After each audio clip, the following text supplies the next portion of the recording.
এই শিক্ষার্থীদেরকে আপনারা বলছেন মাদকাসক্ত। এই শিক্ষামন্ত্রী, আপনি যাদেরকে ফার্মের মুরগি বলছেন, এই ফার্মের মুরগিরা রাস্তায় এসেছে বলে আজকে শিক্ষামন্ত্রী হয়েছেন। ফার্মের মুরগিরা রাস্তায় নেমে এসেছে বলেই শিলং থেকে এসে সংবিধান বিশেষজ্ঞ হয়েছে। এই ফার্মের মুরগিরা রাস্তায় এসেছে বলেই আজকে লন্ডন থেকে এসে বাংলাদেশের প্রধানমন্ত্রিত্ব করছে। আমাদের একজন শিক্ষামন্ত্রী আমরা পেয়েছি, স্ট্যান্ডবাজিতে উস্তাদ এবং টেন্ডারবাজিতে উস্তাদ। ক্যামেরা স্ট্যান্ডবাজি, পিয়ার স্ট্যান্ড।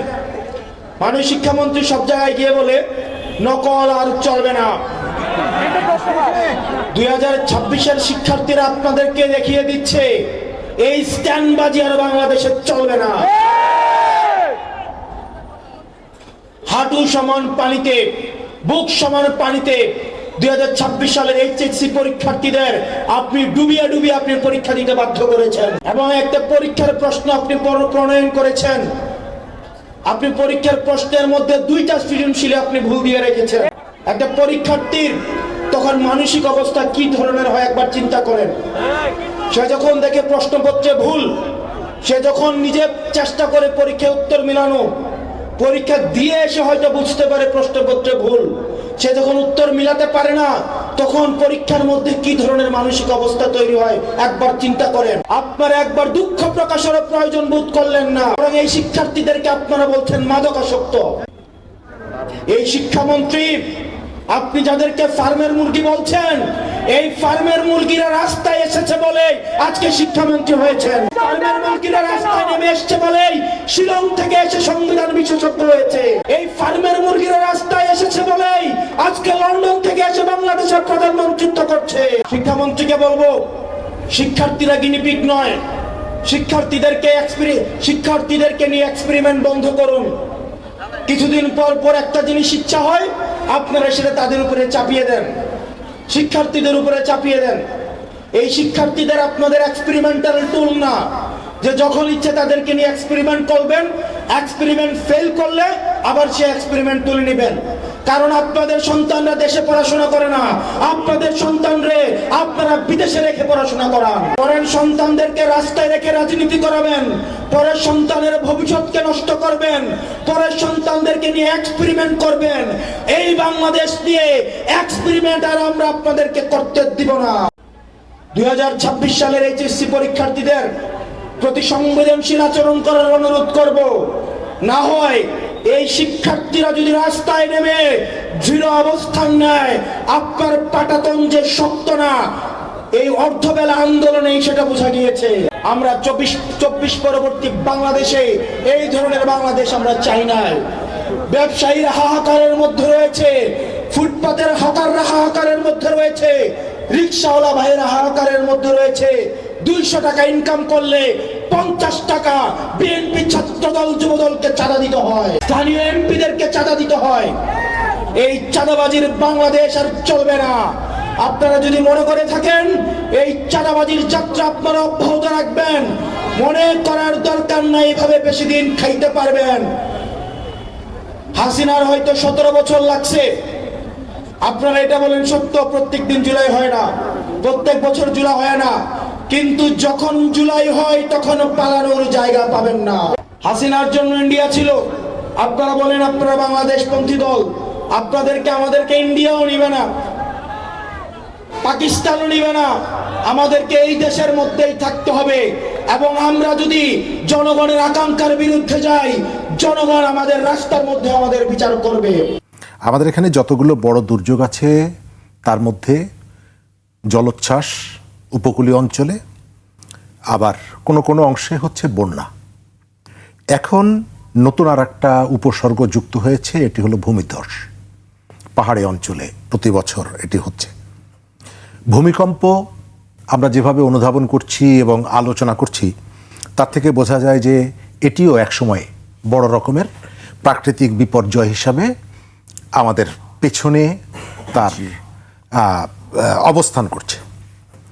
কিন্তু আমরা এই জায়গাগুলোতে যে ধরনের সতর্কতা এবং প্রস্তুতি থাকা দরকার দুর্যোগের পরে, সেই জায়গাটায় সম্ভবত আমাদের একটা গাফিলতি আছে। আপনি ভূমিকম্পের পর কতগুলো পরবর্তীতে প্রস্তুতি আপনাকে থাকতে হবে এবং যাতে এই বিপর্যয়ের পরে মানুষকে উদ্ধার করা, এই ধরনের যে আয়োজনগুলো আছে, এবং এটি পাবলিকের ভেতর থেকে ভয়েসটা যে রেজ করা। আমি দেখি যে আমাদের এখানে এই দুর্যোগটা আমরা এক ধরনের ঠাট্টার জায়গায় নিয়ে গেছি। ভূমিকম্প হওয়ার পর সোশ্যাল মিডিয়া আপনি দেখবেন সবাই বলছে কে নাড়া দিল, কিভাবে নাড়া দিল, কিন্তু এটি যে একটা বিপদের লক্ষণ এবং এর ভেতর থেকে একটা বড় বিপর্যয় হতে পারে এবং এই বিপর্যয় থেকে উদ্ধার রক্ষা, তার জন্য কতগুলো প্রস্তুতি থাকা দরকার এবং আমাদের সক্ষমতার দুর্বলতা থাকার পরেও আমাদের যে ভয়েসটা তোলা দরকার সরকারের কাছে, রেসপন্সিবল অথরিটির কাছে, আপনি খেয়াল করে দেখবেন যে সেই বিষয়ে কোনো আলোচনা নেই। এবার আসি বন্যার জায়গায়। বন্যার জায়গায় একটা ইতিবাচকতা আমি দেখি, সেটি হলো একসময় আমরা ছোটবেলায় ঠাট্টা করতাম আমাদের আবহাওয়া অধিদপ্তরের বার্তাগুলো নিয়ে। এখন কিন্তু আবহাওয়া অধিদপ্তর তার যান্ত্রিক আধুনিকায়নের কারণে তাদের যে পূর্ব সতর্কতা, সেই সতর্কতা কিন্তু কাজে লাগছে। অনেক ক্ষেত্রে দেখা যাচ্ছে এই যে 3 দিন আমাদের এখানে নিম্নচাপের প্রভাবে বৃষ্টির পরিমাণ বাড়তে পারে, এটি কিন্তু তারা বলেছে। আবার আজকে দেখলাম যে 16 তারিখ থেকে বৃহস্পতিবার থেকে এটি আবার বাড়তে পারে। আজকে কিন্তু কোথাও কোথাও রোদ দেখা যাচ্ছে। তার অর্থ হচ্ছে যে সতর্কতাটা আমরা কতটুকু কাজে লাগাবো এবং তার প্রেক্ষিতে প্রস্তুতি কতটুকু নিব। অনেক বছর পর পার্বত্য অঞ্চলে আমাদের সাধারণত বন্যাটা আমরা দেখি উত্তর অঞ্চলের যে বেল্টগুলো আছে সেখানে। এবার কিন্তু পার্বত্য অঞ্চলে বন্যার প্রকোপটা বেশি এবং 50-এর বেশি মানুষ মৃত্যুবরণ করেছে। একটু আগে দেখলাম চট্টগ্রাম বিভাগীয় কমিশনার, তাদের পক্ষ থেকে একটা তথ্য দেওয়া হয়েছে যে ক্ষয়ক্ষতির পরিমাণটা কি। আমার যদিও এই মুহূর্তে এই ফিগারটা পারফেক্টলি আমার কাছে মনে হয় যে তারা আনতে পারেনি, কারণ এখন পর্যন্ত বন্যার রেশ তো কাটেনি, সুতরাং ওটা অ্যাসেসমেন্ট করার সময় হয়নি। কিন্তু পুনর্বাসন কাজ, তাদেরকে উদ্ধার কাজ, তাদের কাছে সাহায্য পৌঁছে দেওয়ার কাজ, এই কাজে আমি প্রশাসন নির্ভরতা দেখতে পাচ্ছি। রাজনৈতিক শক্তি, বিশেষ করে সেখানে সরকারি দল, আমি এটা আর এর আগেও গত পরশুদিনও একটা টেলিভিশনে বলেছি যে আমি সেখানে রাজনৈতিক নেতৃত্বকে আমি দেখতে পাচ্ছি না। আমাদের বিরোধী দলের নেতা সেখানে গিয়েছেন, ত্রাণ তৎপরতায় অংশগ্রহণ করেছেন, সেটাকে নিয়ে কেউ কেউ ঠাট্টা মশকরা করছে, নানা রকমের বক্তব্য দিচ্ছে। তিনি কিভাবে দিয়েছেন, কাকে দিয়েছেন, আমি মনে করি যে এই প্রশ্নটা আমরা পরে করব। কিন্তু এই মুহূর্তে যে পরিবারের হাতে 2 কেজি চাল গেছে, এই পরিবারের জন্য এটি অনেক কিছু। সুতরাং এখানে যারাই যাবেন তারা ওইখানকার মানুষ এতে ক্ষতিগ্রস্ত হবেন না, উপকৃত হবেন। এনসিপির নেতারা গেছেন, তাদের এর আগে ফেনীর বন্যার সময় তাদের রিলিফ অ্যাক্টিভিটি নিয়ে, তৎপরতা নিয়ে প্রচুর প্রশ্ন আছে, যে প্রশ্নগুলো তাদের রাজনীতিকে এক ধরনের আঘাত করেছে বিকাশের জায়গায়। তারাও গিয়েছেন। আমরা চাইব বাংলাদেশের মানুষ এই বন্যার্তদের পাশে দাঁড়াবে। দ্বিতীয় জায়গাটা হচ্ছে যে এই বন্যা কেন হচ্ছে। আমরা আমাদের এখানে সমস্ত দুর্যোগের জন্য আমাদের প্রতিবেশীকে, আমাদের আশপাশের শক্তিকে আমরা দায়ী করি। তাদের দায় দায়িত্ব আছে। আমাদের বাড়িতে আপনি যখন দেখবেন যে আপনার মাছ ভর্তি পুকুরটা পানিতে সয়লাভ হয়ে গেছে, পানি উপচে পড়ছে, তখন আপনি কোনো না কোনো জায়গা থেকে পানিটা বের করে দেওয়ার চেষ্টা করবেন। এটা কার বাগানের ভেতরে ঢুকলো, কলা বাগানে যদি পানি ঢোকে তাহলে কলা গাছের ক্ষতি হবে, এই বিবেচনা আপনার মধ্যে আসবে না। আপনার চিন্তা থাকবে যে আপনি আপনার মানুষ এবং আপনার সম্পদকে কিভাবে সেভ করবেন। প্রতিবেশীরা যখন দেখে পানির পরিমাণটা বেড়ে যাচ্ছে, পানি উপচে আসছে, তখন আর তারা এর ভেতর থেকে ভাটির দেশ কতটুকু ক্ষতিগ্রস্ত হবে এই বিবেচনাটা তা করে না। পানিটা ছেড়ে দেয়, আমাদের এখানে চলে আসে। আবার পানির বৃষ্টিপাত এটি কিন্তু ক্রমশই বাড়ছে এবং এর পেছনে জলবায়ু পরিবর্তনের ভূমিকা আছে, আবার আমাদেরও ভূমিকা আছে। এই পানিগুলোর সংরক্ষণ করার জন্য যে জায়গাগুলো ছিল, সেই জায়গাগুলোকে আমরা কি রক্ষা করেছি? আমি এটা বিভিন্ন সময় বলি যে একসময় আমাদের পলিটিশিয়ানদের খাবারের তালিকায় রিলিফের গম, তারপরে ওই রিলিফের শাড়ি, সৌদি আরব থেকে আসা দুম্বা, খেজুর, এই উপকরণগুলো ছিল।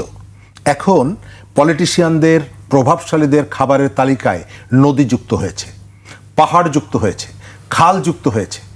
হাওর, আমি অনেক বছর ধরে হাওরে যাই। বাংলাদেশের এই যে উজান থেকে নেমে আসা ঢল, এই যে পানি, এই পানিটার একটা বড় জায়গা ছিল হাওরে। এই পানিটা এসে পড়তো, হাওরের স্ফীতিটা বাড়ত, সেখানে বন্যা দেখা দিত। কিন্তু এই পানিটা হাওরের যাওয়ার কারণে অনেকগুলো জায়গায় আমরা বন্যার থেকে রক্ষা পেতাম। সেই হাওরের বুক চিরে একটা রাস্তা করা হয়েছে। আপনি জানেন যে আমাদের সাবেক প্রেসিডেন্ট তার ব্যক্তিগত আগ্রহ এবং আকাঙ্ক্ষার কারণে হাওরের বুক চিরে যে সড়কটি করা হয়েছে, এই সড়কটি পানি চলাচলের ক্ষেত্রে এক ধরনের বিরাট প্রতিবন্ধকতা তৈরি করছে। বছর দুয়েক আগে আমরা এই তথ্যটি দেখেছি যে তার ঢাকার থেকে তিনি গাড়িতে করে বাড়ি যাবেন, এই স্বপ্ন পূরণের জন্য খুবই অন্যায়ভাবে এবং কোনো ধরনের কোনো অ্যাসেসমেন্ট ছাড়া, কোনো ধরনের কোনো বিশেষজ্ঞ মতামত ছাড়া এটি করা হয়েছে। একই সাথে দেশের মধ্যে যে সমস্ত জলাধারগুলো আছে, একটা জেলা শহরে অনেকগুলো পুকুর ছিল। আমি গতকালকে যশোরে গিয়েছিলাম, শহরটা ঘুরতে গিয়ে অনেক পুকুর দেখলাম, পুরনো পুরনো পুকুর, বিশাল বিশাল পুকুর। শহরের পানিটা, বৃষ্টির পানিটা সেই পুকুরে জমা হচ্ছে। শহরে কিন্তু অনেক পুকুর এবং এখন আপনি দেখবেন যে জমির দাম বাড়ার কারণে মানুষ আর একটা পুকুর তার রেসপন্সিবিলিটির জায়গা থেকে এটি ফেলে রাখতে চায় না। এর পেছনে অনেকগুলো যুক্তি আছে যে আমি কার জন্য এত বড় একটা পুকুর আমি রেখে দিব। এই জায়গাটায় সরকারের দায়িত্ব হচ্ছে, সরকার যদি মনে করে যে না, এই পুকুরটা আমার এখানকার জলাবদ্ধতা নিরসনে, এই শহরটাকে বাসযোগ্য করার জন্য ভূমিকা রাখছে, তাহলে সরকার তার এই পুকুরটাকে প্রয়োজনে সে কিনে নেবে। এবং আমরা জানি যে এখন সরকার যে জমি অধিগ্রহণ করে, ভূমি, তার যে স্বাভাবিক যে দাম, তার থেকে 3 গুণ বেশি দামে জমি মালিককে দাম পরিশোধ করা হয়। তাহলে আমাদের এই পুকুরগুলোকে আপনাকে রক্ষা করতে হবে। শহরের জলাবদ্ধতা, আপনি দেখবেন যে প্রায় প্রতিটা শহর কিন্তু কম বেশি জলাবদ্ধতায় আক্রান্ত। ঢাকা শহরের মধ্যে পানি চলাচলের যে জায়গাগুলো ছিল, যে ক্যানেলগুলো ছিল, সেগুলো সব ভরাট করে ফেলেছি আমরা। আপনি আমিনবাজারের পরে অথবা গাবতলীর পরে যে বিস্তৃত জলাভূমি ছিল, সেই জলাভূমি কি আছে? তাহলে আমি এই পানি যখন আসে, পানিকে আমি কি বলবো? তার থাকার জায়গাটা কই? এ তো আসবে স্বাভাবিক। আমি পানি যাওয়ার কোনো জায়গা রাখছি না। সেকেন্ড হচ্ছে এই যে পাহাড়ের কথা বললাম, পাহাড়গুলো, চট্টগ্রামের যে পাহাড় এবং সিলেটের যে টিলাগুলো আছে, চোখের সামনে কিভাবে এগুলো সব নাই হয়ে গেল। এবং আপনি যখন প্রকৃতির এই স্বাভাবিক প্রবাহকে আপনি যখন বাধাগ্রস্ত করবেন, আটকে দিবেন, তখন প্রকৃতি কখনো না কখনো তার সেটার প্রতিশোধ নেবে।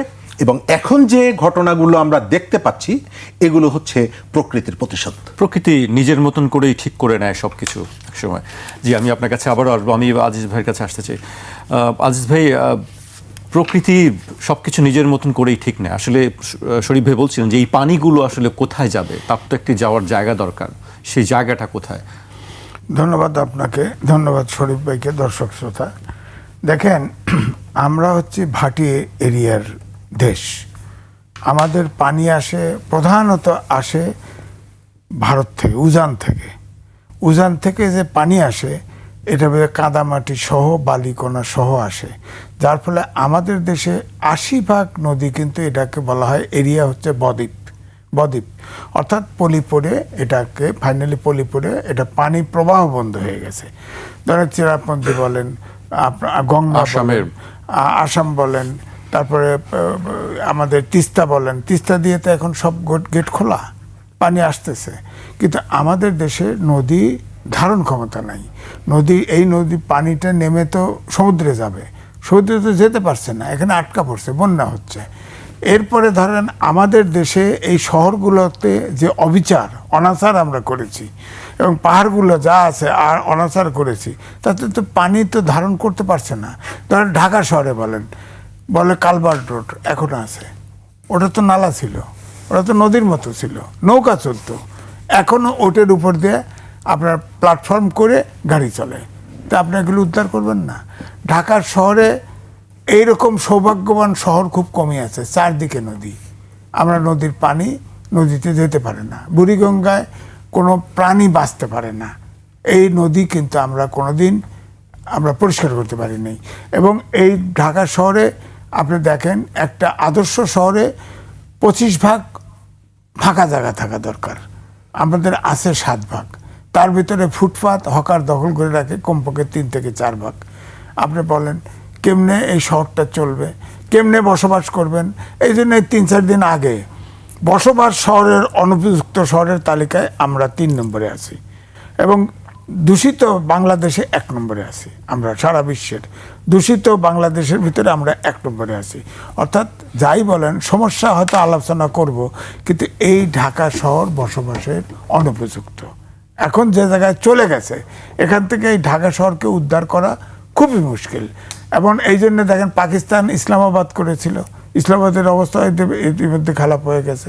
মালয়েশিয়া পুত্রজায়া করেছিল, পুত্রজায়া গেছি আমি, সেখানে আপনার প্রশাসনিক শহর ওখানে বলছি। আমাদের কিন্তু একটা আলোচনা ছিল যে এই যে আপনার দক্ষিণে যে পূর্বাচল হচ্ছিল, নতুন শহরটা অন্তত অ্যাডমিনিস্ট্রেটিভ অংশ ওখানে যাবে, রাজুক এটা বেঁচে খাইছে, তার মানে সরকার এটা বিক্রি করে খাইছে। অর্থাৎ শহরটাকে গড়ার কখনো চিন্তা করা হয় নাই। আর চিটাগাং শহর তো সবচাইতে দৈন্যদশা। এ শহরে তো মানুষ বাস করার উপযুক্তই না। আপনি বলেন সমুদ্র, কর্ণফুলী নদী পাশে, অথচ ওখানে অল্প বৃষ্টি হলেও ওখানে জলাবদ্ধতা তৈরি হয়। ওখানে আমি দেখলাম যে 101টা খাল টাল আছে, এখন 26টা খাল মানে সরকার ইচ্ছে করলে এটাকে ক্লিয়ার করতে পারে, পরিষ্কার করতে পারে। নানাভাবে আবর্জনা পড়ে, পলিথিন পড়ে ব্লক হয়ে গেছে। যখন বৃষ্টি পড়ে তখন এইটা বহুত বাজেট হয়, বহুত পরিকল্পনা হয়। না আজিজ ভাই, কিছুদিন পর পর তো খাল মানে পরিষ্কারের ব্যাপারে, নিষ্কাশনের ব্যাপারে কাজ করা হয়। আমরা গত অন্তর্বর্তী সরকারের সময় আমরা দেখেছি যে খালগুলোর ব্যাপারে, কিন্তু আবার সেই খালগুলো তো সেই আমরা কিছুদিন আগেও একটি প্রতিবেদন করেছি, সে যা তাই অবস্থা হয়ে গেছে। না, যা তা অবস্থায় 2টা কারণ। একটা হলো খাল একটু কদূর পরিষ্কার করেন আবার ভরে, 1। 2 হচ্ছে যখন অতিবৃষ্টি হয় তখন কর্ণফুলী ফেঁপে ওঠে, ফেঁপে উঠে চিটাগাঙের লেভেলের উপরে উঠে যায়। এই জন্য বিশেষজ্ঞরা বলছে ওখানে ডাইক করতে হবে। যখন খালগুলোকে দখলমুক্ত করে এটাকে ক্লিন করতে হবে, তখন ওই ডাইকের ওখানে ওই যে হাতির ঝিলের পূর্ব পাশে আছে না, ওইরকম পেট্রোল পাম্প বসায় পানি সেচে কর্ণফুলী ফেলে দিতে হবে। এছাড়া তো শহর বসবাসের উপযুক্ত রাখা সম্ভব না। এদিকে ধরেন পাহাড়, খাল দখলমুক্ত হবে কিভাবে বলেন? আপনি কল্পনা করেন ঢাকা শহরে দখল এসে পর্দা পর্যন্ত বানায় ফেলছে, আইনে কোর্টে। সুতরাং যারা, আমার কথা হচ্ছে আগের যে জরিপ, শহর যখন ছিল তখন তো আপনি চিন্তা করেন আগে রামপুরা পর্যন্ত বাস আসতো, এর উপরে বাসই যেত না। এরশাদের সময় রাস্তাটা হয়েছে, এটা ঠিক। আমার কথা হলো পুরানো দলিল, এসে রিপোর্ট দেখে যা আছে সব নির্দয়ভাবে যদি ভাঙতে পারেন, সেখানে তো সব দলকে ঐক্যবদ্ধ। সেটা কি সম্ভব? হ্যাঁ, এটা সম্ভব ছিল, কিন্তু আমরা তো জাতি গঠন করতে পারি নাই। আপনি যেই সরকার স্টেপ নেবে, বিরোধী দল নেমে যাবে, হ্যাঁ এদেরকে উৎখাত করা হচ্ছে, এখানে টাকা খাইছে, অমুক খাইছে, তোমাকে। নির্দয়ভাবে সততার সাথে এই জায়গাগুলো উদ্ধার করতে হবে। কারণ যদি আপনি চলমান না করেন, অর্থাৎ খাল যদি উন্মুক্ত না করতে পারেন, তাহলে তো শহরে বাস করতে পারবেন না। আপনি বুড়িগঙ্গা দেখেন না, প্রত্যেক বছরে বাজেট করা হয় এই বুড়িগঙ্গাকে বাঁচানোর জন্যে। সাভারে আপনার চামড়া কারখানা নিচে, ওইটাও বিকল। এখন সব বুড়িগঙ্গাতে কোনো প্রাণী বাঁচে না। চারপাশে বুড়িগঙ্গার নিচেই তো আমরা জানি যে কয়েক পুরো পলিথিন পাওয়া যায় সেখানে খুঁজলেই। কিন্তু আমার কথা হচ্ছে এই জন্য কম্প্রিহেন্সিভ প্ল্যান লাগবে, পুরা শহরটাকে তৈরি করার জন্য লাগবে, কিন্তু পারবেন না। এখন ধরেন গুলশান বনানী পশ এরিয়ার কথা বলেন, 2টা গাড়ি ক্রস করতে পারে, 2টা আইল্যান্ড আছে। আপনি 10 তলা 12 তলা 15 তলা বিল্ডিংয়ের প্ল্যান দিচ্ছেন। একটা 12 তলা বিল্ডিংয়ে গাড়ি থাকে কতগুলো? 12 তলায় অন্তত 24টা গাড়ি, কমপক্ষে 12 তলায় অন্তত 36টা গাড়ি থাকে। 36টা গাড়ির রাস্তা কোথায়? গাড়ি যার ফলে জ্যাম। আমাদের দেশে একবার সার্ভে হয়েছে, গাড়ির স্পিড হলো 5 কিলোমিটার বেগে, 1 ঘন্টা 5 কিলোমিটার চলে। এটা শহর হলো? এখন এই শহর হচ্ছে আপনার সব, রাজশাহী শহর বলেন, ঢাকা শহর বলেন, এই শহর আপনার স্থানান্তর করা, সে জায়গাও তো বাংলাদেশে নেই। এখন আসেন পাহাড়টা, এই পাহাড়টা যে বলেন, ওখানে সিটি কর্পোরেশন আছে, সিডিএ আছে, ওয়াটার ডেভেলপমেন্ট বোর্ড আছে, তারাও তো পাহাড় দখল করে। পাখার দখল করে, পাখার কাটে, পাহাড় থেকে পাথর তোলে, পাহাড় মাটি বিক্রি হয়, বালি বিক্রি হয়। পাহাড়ে অত্যন্ত দুস্থ মানুষ, আপনার পাহাড় ধসে হয়, মানুষ মারা যায়, দুস্থ মানুষ পাহাড়ের মাথার উপরে ঘর তুলে তাদেরকে আশ্রয় দেয়, আশ্রয়ের নামে ওই পাহাড় দখল রাখে। যখন বৃষ্টি ভালো আসে, পাহাড় কাটা আসে, ধস নামে ওই গরিব লোকরা মারা যায়। হ্যাঁ, তো এগুলো দেখে না কেউ, তদারকি কোথায়? পাহাড় তো থাকতে হবে একটা, মানে আমাদের ভূ রাজনীতির কারণে, ভূ অবস্থানের কারণে পাহাড় থাকতে হবে। ধরেন আমাদের রাজশাহী সিটিটা ক্লিন, হ্যাঁ, আর চিটাগাং হলো দর্শনীয় জায়গা, হ্যাঁ, আপনি পাহাড় কেটে ফেলতেছেন।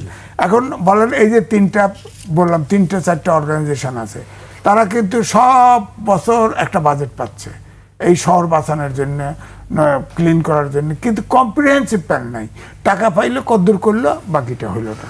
এই আর পাহাড়টা তো রীতিমতোভাবে অসৎ ব্যবসায়ীদের এটা একটা চারণ ক্ষেত্র হয়ে গেছে। পাহাড়ে ধস নামে, গরিবরা মরে, পাহাড়টাকে যত এবং ঝুম চাষ হয় জানেন, পাহাড়ের গায়ে লতা পাতা ছোট গাছ পোড়ানোর জন্যে আগুন দিয়ে পোড়ানো হয়, তারপরে ঝুম চাষ করা হয়। ওই পাহাড়টা আগুনে দুর্বল হয়ে গেল, যখন বন্যা আসবে, ঝড় বৃষ্টি আসবে, তখন ধস নামবে। তো সুতরাং আমার কথা হচ্ছে এখানে আইন দরকার, কঠিন আইন দরকার। দুর্নীতিবাজদের আমি বরাবরই বলি, অনেক দেশে দুর্নীতির জন্য ক্যাপিটাল পানিশমেন্ট আছে, প্রায় 10-12টি দেশে। আপনি খেয়াল করে দেখেন, আমি প্রায়ই উদাহরণ দিই, বেগম খালেদা জিয়ার সময় অ্যাসিড থ্রোয়িং ছিল, আইন করলো ক্যাপিটাল পানিশমেন্ট, মৃত্যুদণ্ড, আইন প্রয়োগ করলো, এখন নাই। আপনি দুর্নীতির বিরুদ্ধে আইন করেন, দুর্নীতিবাজ ধরা পড়লে তার ফাঁসি হবে, দেখেন দুর্নীতি অর্ধেক নেমে আসবে। এখন তো জানে দুর্নীতি করে ঘুষ দিলেই আমি ছুটে যাব। দুদকে আছে না, অন্তর্বর্তীকালীন সরকারের অনেকের বিরুদ্ধে সহ অভিযোগ আছে না, দুর্নীতি তদন্ত করতেছে, করে না তো, বিচার বিভাগের সম্পর্কে নানান সন্দেহ। সুতরাং যতক্ষণ আইনের শাসন, সুশাসন না আসবে, ততক্ষণ তো এটা গুছাইতে পারবেন না। আর এইটা শহর সরায় নেবেন, স্থানান্তর করবেন, সে জায়গাও নাই। 54,000 বর্গ মাইলে 18 কোটি লোক বাস করে, আর আবর্জনা পরিষ্কার করবেন। এই দেশে আগে শুনতাম যে 50 থেকে 1 কোটি লোক আছে হতদরিদ্র, এই গৃহকর্মী ইত্যাদি ইত্যাদি। এখন তো আবার ব্যাটারি চালিত রিক্সা ঢুকা, এখন তো আমার মনে হয় 1.5 কোটি 2 কোটি লোক ঢাকা শহরে এই রাস্তাঘাটে মালা ফেলানোর, পলিথিন ফেলানোর লোক আসছে। কে পরিষ্কার করবে বলেন, কে পরিষ্কার করবে? আবার এই সরকারের শুনতেছি যে হকারদেরকেও নাকি ভাড়া দিবে, ওদেরও সিস্টেম আনবে, করের আওতায় আনবে। তো বলেন তো, আমি চিন্তা করেন এই ব্যাটারি চালিত রিক্সার যে ব্যাটারির থেকে যে পয়জনাস লিক করে, এবং ব্যাটারি চালিত রিক্সার যে সমস্যা তৈরি করে কি আমি এটা লেখা লিখছি, কেউ ছাপে না কি মপ করবে নাকি? ওরা তো ভয়ঙ্কর। আপনি দেখেন ভয় পেয়ে গেলে তো আর হবে না মপ, কারণ একসময় তো মপ হয়েছে। মপ এখন দেখেন সব জায়গায় যে কোনো কিছুতে শক্তি প্রয়োগের একটা টেন্ডেন্সি আসছে। এই মব কালচার মগজ থেকে তো যায় নাই, শক্তি প্রয়োগের কালচার। এই জন্য আমি বলছি যে এই যে বন্যা যদি থেকে মুক্তি পেতে চান, তাহলে পুরা শহর, সব শহর কম্প্রিহেন্সিভ প্ল্যান। ধরেন ঢাকা শহর, পুরা ঢাকা শহরকে একটা কম্প্রিহেন্সিভ প্ল্যান। আমি বলি, শহরে গুলশানে বা বনানীতে বা বাড়িধারায় আপনি সব বললেন যে নিচের 2 তলা পার্কিং ছাড়া কিছু থাকবে না, অর্ডার, এবং যেভাবে ভেঙে দেন, প্রয়োজনে বিল্ডিং ভেঙে দেন, এই নিষ্ঠুরতা করতে হবে। আপনার গাড়ি বাইরে থাকবে কেন রাস্তায়? আপনি বাড়ি বানাবেন, আপনার গাড়ি বাইরে থাকবে কেন? আপনার রাস্তাগুলা আমি দেখেন 25 বছর আগে চীনে গেছি, চীন তো অনুন্নত দেশ ছিল, তখনই দেখি রাত 12টার সময় গাড়ি হোস পাইপ দিয়ে ধয়, রাস্তা পরিষ্কার করে, ব্রাশ দিয়ে পরিষ্কার করে। এবং হাইওয়ে এক ধরনের গাছের পাতা আছে, ট্রাকের পিছনে লাগায় পুরা রাস্তা ঝাড়ু দেয়, কোনো নাই তো, বায়ু দূষণ নাই তো, ওই সময় দেখিনি। তো এত বড় শহর ঢাকা, চিটাগাং, বেইজিং শহরও কিন্তু কম না, লোক বসতিও কম না, কিন্তু কোনো বায়ু দূষণ নাই। আমরা এই যে বায়ু দূষণে ধরেন আমাদের দেশে মানুষও তো অর্ধমৃত্যু থাকে, নানা রোগে জর্জরিত, চিকিৎসা ব্যবস্থাও ভালো নাই। সুতরাং আমি বলবো যে এই যে বন্যায় যতগুলো উপসর্গ, ধরেন আমরা তো আসলে বদ্বীপ, এইটাই বলতে হবে। 80% দেশের 80% অংশ বদ্বীপ। এখন ভারত থেকে যখন পানি দরকার নাই তখন আটকায় রাখে, যখন পানি দরকার তখন পানি দরকার নেই তখন পানি চাইরা সাইডে দেয়, আমাদের সব নদী শুকায় গেছে। এখন এই সব নদী খনন করা, এটাও তো আপনার ফান্ডের দরকার। বাংলাদেশ এত অর্থবিত্ত তো নাই। আবার তাকে দিবেন, হ্যাঁ আবার ওইটা চুরি করবে। 1 ভাগ মাটি কেটে 3 ভাগ টাকা চুরি করবে, বলেন আপনি। আমি তো দেখছি আরিসা ঘাটে সব সময় পানি, ওই নদী খননের মেশিন লাগানো থাকে, টাকাও চুরি হয়, পেট্রোল চুরি হয়, ওই ডিজেল চুরি হয়, নিউজ হচ্ছে। আমি তো ছোটবেলার থেকেই দেখতেছি নিউজ।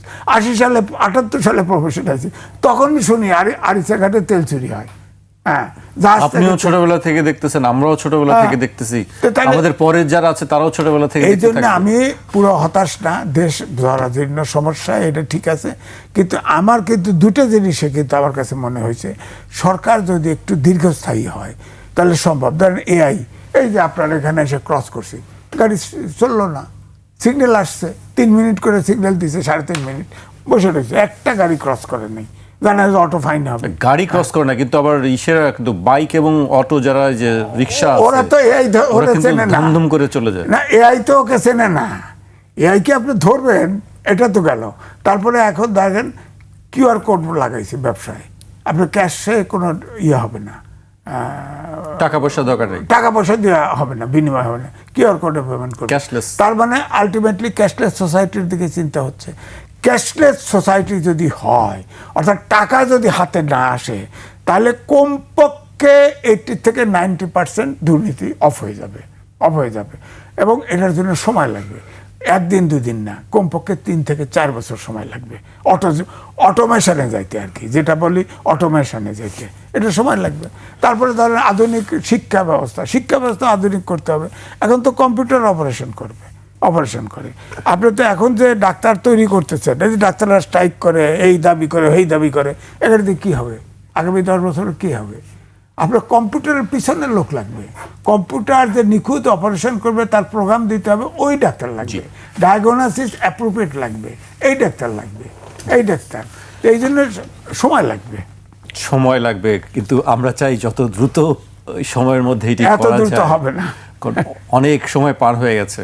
মানে এখনো পর্যন্ত আমরা সেই কি বলবো, যে আধুনিক যে সমাজ বলে বা রাষ্ট্র বলে, সেই জায়গাটা আমরা এখনো 54 বছর দেশ স্বাধীন হয়েছে, কোনো সরকার জাতি গঠন করা, জাতিকে শিক্ষিত করা, চতুর্থ শিল্প বিপ্লবের উপযোগী করা শিক্ষা ব্যবস্থা একটাও নাই, বুয়েট সহ একটাও। আমাকে বিরতিতে যেতে হচ্ছে, আরো অনেক কিছু আছে। মশার সঙ্গেও তো আমরা লড়াই করছি। বর্ষা মানেই ডেঙ্গুর একটি প্রকোপ আমরা দেখি প্রতি বছরই, এবারও সেটি শুরু হয়ে গেছে বেশ আগে থেকে। আমি এসব বিষয় নিয়ে আরো কথা বলতে চাই, তার আগে আমাকে একটা বিরতিতে যেতে হচ্ছে। একটা বিরতি নিচ্ছে, ফিরছি এখনই।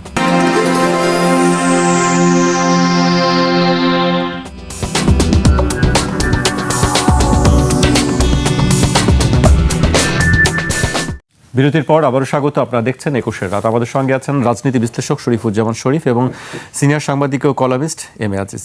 আমি শরীফ ভাইকে দিয়ে শুরু করতে চাই। শরীফ ভাই, সমস্যা তো অনেক না, আজিজ ভাই যখন কথা বলতে শুরু করেন তখন সমস্যা অনেকগুলো একসঙ্গে তিনি হাজির করেন।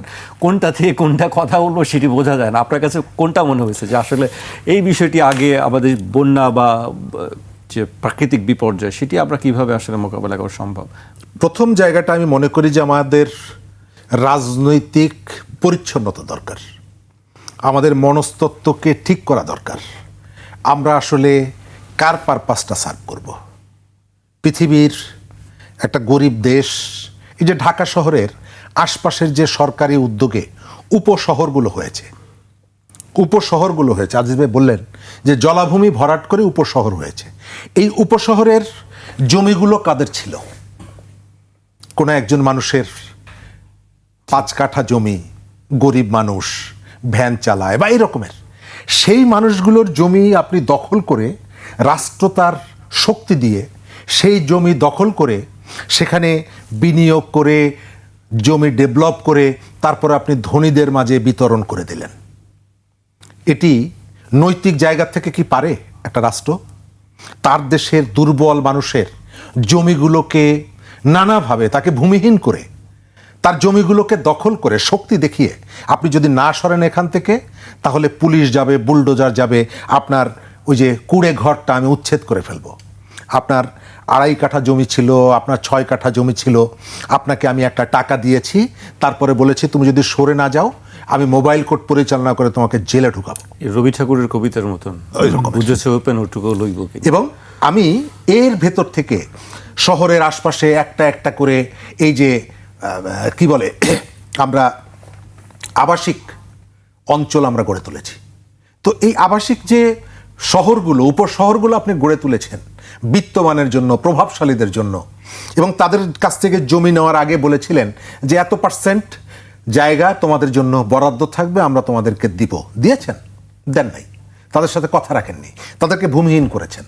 এই যে মনস্তত্ত্ব, এই মনস্তত্ত্ব থেকে আপনাকে বের হতে হবে। এর ভেতর থেকে কি করেছেন? ওই গরিব মানুষের উপরে আপনার কর্তৃত্ব দেখিয়েছেন। দ্বিতীয়ত, এই যে পানিটা যাওয়ার যে জায়গাগুলো ছিল, আমি যেটা বললাম আমিনবাজারের পরে যে বিস্তীর্ণ জলাভূমি ছিল, সেগুলো আপনি ভরাট করেছেন। আপনি ঢাকা আরিচা মহাসড়কের আশপাশে যাবেন, আপনি ঢাকা মাওয়ার পাশ দিয়ে যাবেন, এবং সেখানে জলাভূমি ভরাট করে, ধানের জমি ভরাট করে যেভাবে উপশহরগুলো গড়ে উঠেছে, কোনো ধরনের কোনো অনুমোদন নেই। নিচে লেখা আছে অনুমোদনের জন্য দরখাস্ত করা হয়েছে, আপনাকে জমি বিক্রি করে দিচ্ছে। নাম্বার 1। নাম্বার 2 হচ্ছে আমাদের শহরের প্রভাবশালীদের আর একটা মনস্তত্ত্ব আছে, সেটা হলো শহরের ওই খাল ভরাট করে আমাকে একটা প্লট দেওয়া হবে, বা একটা এই ধরনের ভিলেজ গড়ে তোলা হবে, আদর্শ নগর গড়ে তোলা হবে, এবং তারপরে আমাকে যখন প্লটটা দেওয়া হবে, তারপরে আমি দাবি করব যে আমার এই প্লটের দামটা বাড়ার জন্য আপনি তার পেছন থেকে একটা লেক খনন করে দেন। খাল দখল করব, তারপরে যখন ডেভেলপ করে আপনি আমার প্লটের মালিকানা বুঝে নিব, তখন দাবি করব সরকারের কাছে এর পেছন থেকে আর একটা লেক করা হোক। কারণ কি? সৌন্দর্য বাড়বে, জমির দাম বাড়বে, এবং সরকার সেখানে এগিয়ে যায়। এই যে মনস্তত্ত্বের জায়গা থেকে, এই জায়গা থেকে বের করতে হলে আপনার রাজনৈতিক শক্তি আপনার প্রয়োগ করতে হবে। শব্দটা শুনতে হয়তো খারাপ লাগবে, কিন্তু শক্তি প্রয়োগ করতে হবে। চীনে প্রায় দেখেন না মন্ত্রীদেরকে ফাঁসি দেয়, সেখানে তো কঠোর আইন আছে, তারপরেও সেই কঠোর আইনটা প্রয়োগ করে কোথায়? মন্ত্রীদের ফাঁসি দেয়। কেন? দুর্নীতি। চট্টগ্রামে জলাবদ্ধতা 10,000 কোটি টাকার বেশি গত কয়েক বছরে খরচ করা হয়েছে, এবং এর দায়িত্বে যারা ছিলেন তারা জলাবদ্ধতা নিরসন দেখার জন্য তারা আমেরিকা বিভিন্ন দেশ ঘুরেছেন। তো এই সুযোগটা আপনি তাদেরকে নানাভাবে দিয়েছেন, এবং দেওয়ার কারণে একদিকে ওই প্রকৃত ইস্যু যেটা, সেই ইস্যু অ্যাড্রেস করেন নাই। আর আমরাও, সরকার এবং নাগরিক উভয়ের দায় এবং দায়িত্ব আছে। আমি সবসময় চাই আমার প্রত্যেকটা সমস্যা আপনি সমাধান করে দেবেন। একটা দেশে কেবল রাজা ভালো হলে হয় না, তার প্রজাকেও ভালো হতে হয়। একটার পর একটা খাল ঢাকা শহরের দখল হয়েছে। আমি পরশুদিনও দেখলাম সিটি কর্পোরেশনের প্রশাসক বলছে যে এই খালের ভেতরে নামার পরে এখানে তোষক পাওয়া যায়, এখানে পুরনো ফার্নিচার পাওয়া যায়। কে ফেলে? ইরান থেকে এসে কেউ ফেলে না, তুরস্ক থেকে এসে কেউ ফেলে না, এই ঢাকা শহরে। অথচ তার কাছে গিয়ে আপনি জিজ্ঞেস করবেন, সে খুব ভালো করে বলতে পারবে ব্রাজিল কোন মেথোডোলজি ইউজ করলে বিশ্বকাপে আরো ভালো করতে পারে। একদম পারফেক্ট বলছেন। ঠিক আছে, এই যে মনস্তত্ত্ব, এই মনস্তত্ত্ব আমরা সভ্য হইনি। আমরা যতটুকু বলি, অভিনয় করি, আমরা তো সভ্য হইনি। এবং আমরা সবসময় একটা প্রবণতা আছে যে আপনি ভালো হন, আমার ক্ষেত্রে একটু ছাড় দেন। আপনি খোঁজ নিয়ে দেখবেন, জিজ্ঞেস করবেন, এই দেশের 99.9% মানুষ চায় দেশ আইন মেনে চলুক, আইনের শাসন প্রতিষ্ঠিত হোক, কিন্তু শুধুমাত্র আমাকে একটু সুযোগ দেওয়া হোক। সিগন্যালে এসে সবাই গাড়ি দাঁড়িয়ে আছে, কোনো সমস্যা নাই, কিন্তু আমার গাড়িটা যদি ছেড়ে দিত, ব্যাংকে যাওয়ার পর যখন লাইন দেখি তখন উকি ঝুঁকি মারি সামনে আমার পরিচিত কেউ আছেন কিনা, যাতে আমি আমার চেকটা একটু আগে আগে ভাঙাতে পারতাম। অর্থাৎ আমাদের যে মনস্তত্ত্ব, যে ধরনের একটা সভ্য জাতি গড়ে তোলার জন্য আমাদের পারিবারিক শিক্ষা, নৈতিক শিক্ষা, আমাদের একাডেমিক যে ধরনের উদ্যোগগুলো থাকা দরকার, কিছু নাই। আমি দেখি না কোথাও। আশাবাদী হওয়ার মতন আমি কিছুই দেখি না। আপনি আমাকে বলতে পারেন যে কেন? ওই যে বললাম, সব কিছু আমরা জানি, কিভাবে কি করতে হবে সব জানি। আপনি ঢাকা শহরের, আমি নামটা বলছি না, খুব অভিজাত একটি হাসপাতাল, আমি তার বেসিনের সামনে লেখা আছে যে বেসিনে পা ধোবেন না, এবং সেখানে বেসিনে লেখা আছে বেসিনে পা ধোবেন না। বেসিনের সামনে গ্লাসে লেখা আছে বেসিনে পা ধোবেন না, বেসিনে পা ধুতে হয়। তার অর্থ হচ্ছে সেখানে যারা যান, কেউ না কেউ পা তুলে বেসিনের ভিতরে পা ধোয়। তো হাসপাতালটা গরিবের না, ঢাকা শহরের খুব বড় একটা হাসপাতাল। আমরা আমাদের যে জায়গাগুলো, এই জায়গাগুলো আমাদের শরীফ ভাই, এটা কিভাবে চেঞ্জ করবেন? রাইট না, এই জায়গাটা আপনাকে যেটা করতে হবে শক্ত আইন প্রয়োগ। আপনি আইন যদি প্রয়োগ করেন, ঢাকা শহরে আপনার জাহাঙ্গীর গেট পর্যন্ত যে বাস ড্রাইভার আপনার কাঁধের উপর থেকে গাড়ি চালিয়ে যায়, জাহাঙ্গীর গেটে ঢোকার পর সে জেব্রা ক্রসিং থেকে শুরু করে লাল নীল বাতির থেকে শুরু করে সব কিছু মেনে চলে কেন? কারণ হচ্ছে সেখানে আইনের প্রয়োগ আছে। আপনি এই যে রাস্তা থেকে জানতো, এখন তো আর কেউ পার হয় না, সিগন্যাল অতিক্রম করে না কেন? কারণ হচ্ছে তাকে জরিমানা দিতে হয়। তার অর্থ হচ্ছে যে আপনি এখানে একটা কঠোরতার জায়গা আপনি তৈরি করেছেন। আপনি কঠোর হন, সরকার যদি কঠোর হয়। আমরা এই যে গত পরশুদিন কালকে দেখলাম যে খুব আলোচনা হচ্ছে, কোথায় যেন ফরিদপুরের একটিও 1,63,00,000 টাকার একটা খাল খনন থেকে তিনি 73 লক্ষ টাকা সেভ করে সেটা সরকারকে ফেরত দিয়েছেন। আমরা সবাই এটি নিয়ে খুব প্রশংসা করছি, খুব ভালো একজন টিওনো। আমি প্রশ্ন করি, একটা খাল খনন করতে আপনি 1,63,00,000 টাকা বরাদ্দ করলেন, সেখান থেকে 73 লক্ষ টাকা সেভ হলো। অর্থাৎ প্রকল্প প্রণয়নের সময় আপনি এই বিষয়টা আপনি মাথায় রাখেননি, আপনি চেয়েছেন এই টাকাটা আপনি হাফিস করবেন। একজন ভালো টিওনো ছিল বলে এই টাকাটা হাফিস করতে পারেন। এক, সেকেন্ড হচ্ছে অন্য যে প্রকল্পগুলো অর্থ বরাদ্দ হয়েছে, এই ধরনের অনেক টাকা আপনি যদি প্রপারলি সেই জায়গাগুলোতে খোঁজ নেন, অতিরিক্ত টাকা বরাদ্দ করা হয়েছে শুধু লুট করার জন্য। ঢাকা শহরে বিএনপির একটা বড় কর্মসূচি, সেটি হলো যে খাল কাটা। আমরা অনেক দিন ধরে বলেছি, আপনার এই অনুষ্ঠানেও বলেছি, ঢাকা শহরের মধ্য থেকে যে খালগুলো বহমান, আপনি সিলেটের একটা খাল খননের আগে ঢাকা শহরের এই খালগুলো যদি আপনি উদ্যোগটা নেন, এখনো সময় আছে, উদ্যোগটা নিন, এর একটা ফলাফল এখানে আসবে। আপনি ঢাকা শহরে অনেক বছর থাকেন, ঢাকার অনেকগুলো রাজনৈতিক প্রকল্পের একটা প্রকল্প হলো আপনি প্রতি 2 বছর পর পর দেখবেন রাস্তা খোঁড়া হচ্ছে এবং তার নিচে পানির ওয়াশার ড্রেনেজের জন্য বড় বড় পাইপ বসানো হচ্ছে।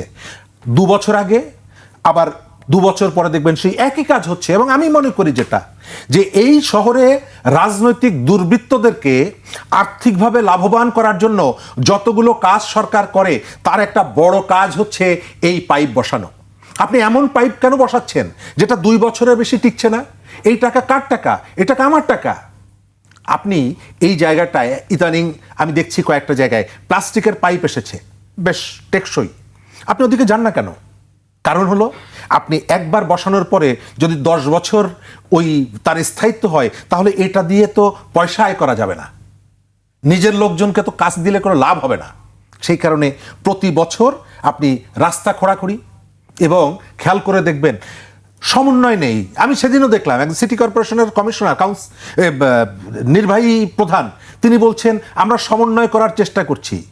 প্রতি বছর এই আলোচনাটা আসে, আপনার তিতাস খনন করে চলে যাচ্ছে, তারপরে আসছে ঢাকা ওয়াসা চলে যাচ্ছে, তারপরে আসছে আর একজন। আচ্ছা, এই যে দপ্তরগুলো আছে, এই দপ্তরগুলো তো একটা সরকারের অধীনে নাকি? অনেকগুলো সরকারের অধীনে তো না। তো একটা সরকার সে যদি নির্দেশ দেয়, টেকনাফ থেকে তেতুলিয়া তার কথা প্রত্যেকেই অনুসরণ করে, তাহলে ওয়াসা, ডেস্কো তাদের মধ্যে সমন্বয় কেন থাকে না? তারা কি সরকারকে ভয় পায় না? সরকারের নির্দেশ কি তাদের ফলো করার প্রয়োজন হয় না? তারা নিজেরা বসতে পারে না যে ঠিক আছে, এখান থেকে যে কাজটি হবে, আসেন প্রথম আপনি করবেন, তারপরে আমি করব, আস্তে আস্তে কাজটা শেষ হয়ে যাওয়ার পর আমরা একবার রাস্তা খুঁড়ব এবং সবশেষে আমরা রাস্তাটা আগের যে অবস্থায় আছে সেই অবস্থায় ফেরত দিয়ে দেব। হয় না কেন? হয় না হচ্ছে রাজনৈতিক সদিচ্ছা। এবং এই রাজনৈতিক সদিচ্ছা যদি সরকারগুলো, সেটি এই সরকারই কেবল বলছি না, যে কোনো সরকার, তার মধ্যে যদি এই রাজনৈতিক সদিচ্ছা না থাকে, তাহলে আপনি এখান থেকে যে কাঙ্ক্ষিত নগর, কাঙ্ক্ষিত শহর, এটা আপনি ফেরত আনতে পারবেন না।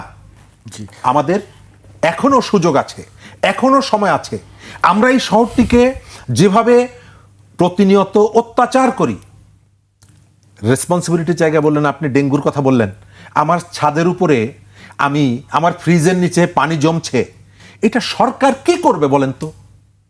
আমার ফ্রিজের নিচে পানি জমা হচ্ছে, সেখানে ডেঙ্গু মশা ডিম পাড়তে পারে, এটা আমি জানি। তো আমি সরকারকে দায়ী করব যে ডেঙ্গু নিয়ন্ত্রণে সরকার কোনো পদক্ষেপ গ্রহণ করছে না। আমার ছাদের উপরে আমি পেয়ারা গাছ লাগিয়েছি, সেখানে পানি জমছে, সরকারের পক্ষে কি সেটি দেখা সম্ভব? সেটি যার যার নিজের নাগরিক জায়গা হিসেবে থেকে আমাদের তো যে দায়িত্ব, অবশ্যই।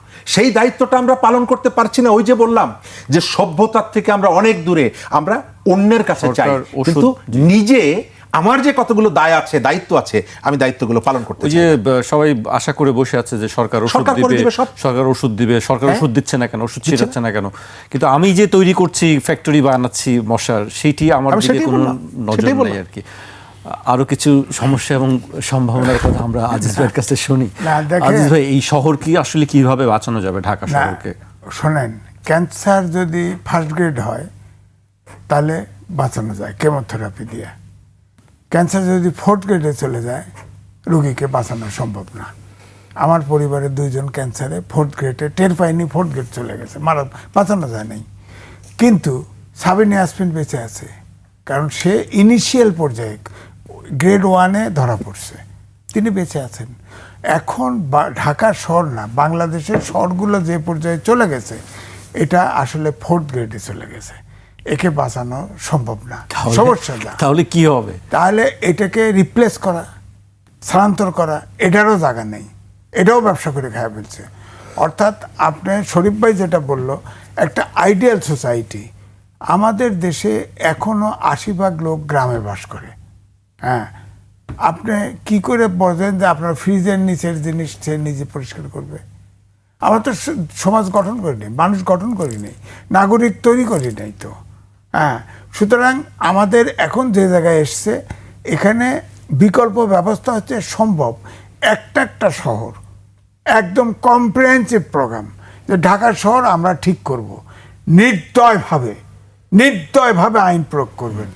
যেখানে যত নালা খাল বিল দখল হয়েছে, বুড়িগঙ্গা যা হয়েছে, সব যত টাকা বাজেট লাগে আপনি হায়ার পারচেজ সিস্টেমে দেন, টোল সিস্টেম দিয়ে দেন। অনেক ধনী দেশ আছে, আপনাকে করে দিতে হবে। পুরা ঢাকা শহরকে বসবাস উপযুক্ত করতে কি করতে হবে, হ্যাঁ, সব প্ল্যান দিয়ে দেন। তারা প্রয়োজনে গাড়ি চলা, যেখানে যা পারাপার করবেন, মাছ ধরবেন, পয়সা নিবে। ময়লা উপর থেকে ময়লা ফেলা বন্ধ করবেন কিভাবে? হেঁটে যাচ্ছে রাস্তাতে, উপর থেকে পানি ময়লা পড়ছে, ফেলা, ময়লা পড়ছে, শোনেন, জানলা দিয়ে ময়লা ফেলে দিচ্ছি। নো, এটা হলো রাজুককে ধরেন ঘাড় মটকায়া, ওই চেয়ারম্যান বানান না, ঘুষ নিয়ে চেয়ারম্যান বানান, ও ঘুষ খায়। এখন বলা হয় গার্বেজ শুটার, অর্থাৎ বিরাট পাইপ উপরতলার থেকে আপনি ফেলে দিবেন, একটা জায়গায় যায় গার্বেজ পড়ে দেবে, ওখান থেকে ক্লিনার নিয়ে যাবে। আপনি হয় না কেন? গার্বেজ ফেলানোর জায়গা রাখেন না কেন? আমি যে বিল্ডিংয়ে রাখি সেখানে গার্বেজ শুটার নেই বটে, কিন্তু প্রত্যেকটা তালায় একটা করে স্পেস আছে, ওখানে গার্বেজ রাখার ব্যবস্থা, ওখান থেকে ক্লিন করে নেয়। আমি বলি প্রত্যেকটা জায়গা, প্রত্যেকটা বিষয় সিস্টেমেটিক করার জন্যে কঠোর হতে হবে, কিন্তু আমাদের দেশে তো এইটা হবে না। যেটা বললেন শরীফ ভাই, আমি একমত। শ্রীলঙ্কা ধস নেমে গেছে না, শ্রীলঙ্কায় 100% শিক্ষিত, শ্রীলঙ্কা ঠিকই ঘুরে দাঁড়াইছে। আমাদের হচ্ছে কি, আপনি গ্রামে যা, যে পাকঘর আর ঘর, শোয়ার ঘর ছাড়া চেনে না, সেও আপনি রাজনীতি করতে যান, শরীফ ভাই রাজনীতি করে তো, সেও টাকা না দিলে ভোট পাবে না। এই অবস্থায় চলে গেছে দেশটা। সুতরাং এখান থেকে আমি বলবো এটা গ্যাংগ্রিন হয়ে গেছে। সুতরাং এটা এক হচ্ছে, হয় শহর রিলোকেট করবেন, জায়গা নেই, তাহলে এই শহরকে যদি বসবাস উপযোগী করতে চান, তাহলে আপনাকে হায়ার পারচেজ সিস্টেমে যেতে হবে। তখন তো কব যে অমুক দেশের অমুক কোম্পানির টাকা দিয়েছে, এত টাকা ঘুষ খাইছে, ঘুষ খাবেই তো, এটা কিছু করার নাই তো, প্রথম রাউন্ডে ঘুষ খাবে। তবু প্ল্যানটা কম্প্রিহেন্সিভ, অর্থাৎ তুরাগ নদীর থেকে বঙ্গোপসাগর, কর্ণফুলী সব সহ যেমন খনন করবে। এবং আমাদের ঢাকা শহরে ধরেন, ঢাকা শহরে তাকে নৌকা চলতো, জাহাজ চলতো, এখন নালা নাই, একটা নালা নাই। এই যে মিরপুরে একটা খাল খনন করতে যাবে, সেখানে দেখা গেছে যে খালের ভিতরে আপনার স্টিল স্ট্রাকচার করে ঢাকার চারপাশে তো ওয়াটার বাস সার্ভিস চালু করার চেষ্টা করা হয়েছে, সেটা এখনো আছে, কিন্তু সেটা তো কাজ করে না। কাজ করে না, কারণ ওই শহর ওইটা আপনার বুড়িগঙ্গা ইয়েতে ওই যে ইয়েতে বুড়িগঙ্গা বলেন, আপনার গন্ধে থাকা যায়। বুড়িগঙ্গা বলেন, এই যে টঙ্গীতে যে নদটা আছে, এখানে তো লাশ পাওয়া যায়, মাছ পাওয়া যায় না। লাশ পাওয়া যায়, মাছ পাওয়া যায় না। সিকিউরিটি হ্যাঁ, বড় তো ইস্যু। এই জন্য বলতেছি যে সবটা ক্লিন করতে হবে এবং দখল মুক্ত করতে হবে শহরের জায়গা। আর বললাম যত বিল্ডিং উঠে গেছে, ধরেন আমি নিকুঞ্জে থাকি, ইয়েতে বনশ্রীতে থাকি, 2টা গাড়ি একটা রাস্তা দিয়ে স্টেট চালায় ক্রস করা যায় না। এখানে 10তলা বিল্ডিং উঠছে, বলেন তো দেখি কেমনে হবে? ওখানে তো 3টে গাড়ি চলতে হবে মিনিমাম। একটা যদি ব্যাটারি চালিত রিক্সা থাকে, ও তো কাউকে সাইড দেবে না, ওকেই সাইড দিতে হবে। হ্যাঁ, এরপরে আর গাড়ি চলতে পারে না, আরেকটা গাড়ি চলতে পারে। এটা আইডিয়াল কোনো শহর হলো বলেন? এখন আর রাস্তা আবার ওই গাড়ির যদি একটা গাড়ি বাইরে রাখে তো শেষ। তো আপনি সব শহরের সব দোতলা পর্যন্ত পার্কিং অর্ডার দিয়ে ভেঙে দেন, প্রয়োজনে ভেঙে দেন। যেটা করছে করে ফেলছে, এটা তো রিস্ট্রাকচার করতে হবে, তাছাড়া সম্ভব না। জি।